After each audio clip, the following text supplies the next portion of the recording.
প্রিয় বাবু, আসসালামু আলাইকুম। তোকে কতদিন ধরে লিখব ভেবেছি, কিন্তু কলম হাতে নিলেই চোখের পানি ঝাপসা করে দেয় কাগজটা।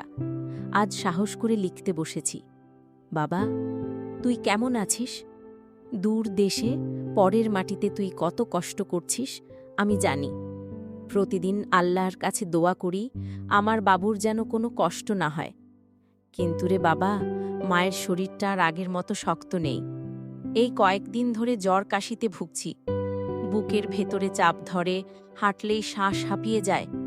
একা ঘরে শুয়ে থাকি, চারপাশে শুধু নিস্তব্ধতা। দূরে বাঁশঝাড়ের ফাঁক দিয়ে হাওয়ার শোঁ শোঁ শব্দ, আর মাঝে মাঝে গাছের ডালে পাখির ডাক সবকিছুই মনে করিয়ে দেয় আমি একা। যে উঠোনে তুই ছোটবেলায় খেলতিস, এখন সেখানে শুকনো পাতা উড়ে বেড়ায়। দুপুরে রোদ গায়ে এসে পড়ে, কিন্তু তোর হাসির শব্দ শোনা যায় না।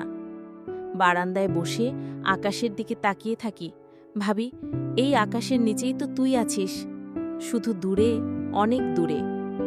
খাওয়ার টেবিলে বসে খাবার মুখে তুলতে ইচ্ছে করে না। মনে হয় আমার হাতে রান্না করা খাবারের গন্ধ কি তুই ভুলে গেছিস?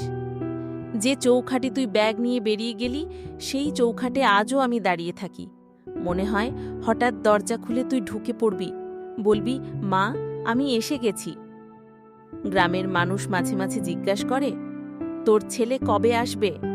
আমি হেসে দিয়ে বলি, শীঘ্রই আসবে। কিন্তু ভিতরে ভিতরে বুকটা হু হু করে কেঁদে ওঠে। কতদিন হলো তোর মুখটা দেখি না। বাবা, যদি তোর পক্ষে হয়, একবার এসে মায়ের কপালে হাত রেখে বলবি, মা, আমি আছি, তুমি ভয় পেও না।